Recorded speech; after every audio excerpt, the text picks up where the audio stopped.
जो 14 मार्च को modern town में नेजा पेट्रोल पंप के पास जो शूटिंग की वारदात हुई थी, उसमें हमारी जो ज्वाइंट टीम है एसटीएफ सोनीपत और हमारी CI-1 की टीम ने कल रात 3 जो मोटरसाइकिल पर जो आपने देखे होंगे वीडियो में आ रहे थे, तीनों को गिरफ्तार किया है, जिनके नाम संदीप, कुणाल और कृष्ण हैं। तीनों सोनीपत के रहने वाले हैं। इनको चौटाला रोड से हमने गिरफ्तार किया है और आज भी गिरफ्तार करके कोर्ट में पेश करके इनका पुलिस कस्टडी मांगी जाएगी। उस अवधि में हम सारे पहलुओं पर डिटेल्ड में इनसे पूछताछ करेंगे कि इन्होंने इसको टास्क किया था, टास्किंग का पर्पज़ क्या था, इन्होंने टास्क करने के बाद कुछ उसके एवज में कुछ लिया था या नहीं लिया था, कि क्या कारण रहा, उन सब को बहुत डिटेल में बारीकी से हम पूछताछ करेंगे। बैकग्राउंड क्रिमिनल हिस्ट्री इनकी तीनों की अभी तक कोई भी नहीं पाई है। फ्रेशर्स हैं, जिसे पहले भी मैंने कहा था, नौजवान युवक जो इनके झांसे में आकर, छोटे मोटे लालच में आकर जो बहकावे में आ जाते हैं, ये भी अभी तक लगता है उसी के शिकार हुए हैं। और फिर अगेन एक बार से फिर मैं आप लोगों के माध्यम से अपने नौजवान बच्चे हैं उनसे भी अपील करूंगा कि इन लोगों के झांसे में ना आए। सिर्फ आपको बहका के आपको एक कानून के शिकंजे में अनावश्यक तौर पर आपको फंसवाते हैं। इनका पर्पज भी हल नहीं होता और आपका भी कोई पर्पज इससे लंबे टर्म का हल नहीं होता है। मेहनत करके काम करना चाहिए, मेहनत करके अपनी नौकरी लेके अपना काम चलाना चाहिए।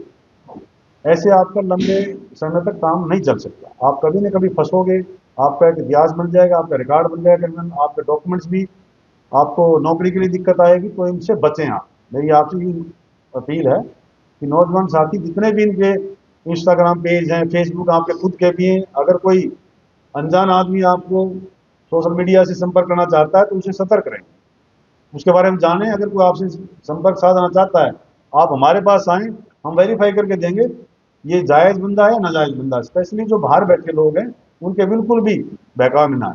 सर, फायरिंग की कुछ घंटों के बाद ही एक गैंग की जिम्मेदारी ली थी, पोस्ट वायरल हुई थी, वो फेक थी या क्या कनेक्शन रहा? गैंग नहीं है वो, बाहर कोई हमारे इलाके का ही कोई बंदा बाहर बैठा है, उसने इसकी जिम्मेवारी ली थी। उसके साथ भी इसको जोड़ के हर एक चीज में अनुसंधान करेंगे। हथियार कहाँ से आए थे? दोबारा बताओ। जरूर संपर्क में थे, क्योंकि ये खुद तो सक्षम है नहीं। अब वो सारी कड़ी को हम जोड़ेंगे।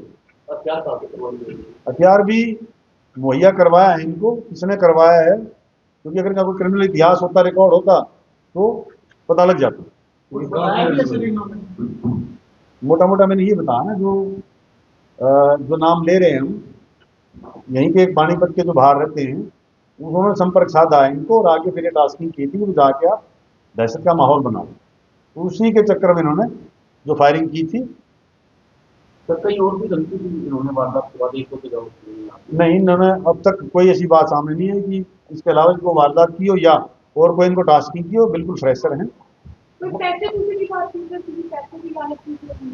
पैसे का लालच तो मैं बताया ना आपको, पैसे के लालच में ही तो अपना जीवन खराब कर लेते हैं। हवाला का कोई कनेक्शन मिला सर? अभी तक कोई ऐसी डिटेल हमारी इन्वेस्टिगेशन नहीं हुई है, कोई इसमें पूछताछ नहीं हुई है। हमारी एसटीएफ की टीम भी और जो हमारी CI टीम है, ये अब आज माननीय अदालत में पेश करके इनका जो पुलिस रिमांड मिलेगा, उस अवधि में हम सारी डिटेल पूछताछ करके हर बार आपको जो भी इसमें खुलासा होगा आपको अवगत कराएंगे।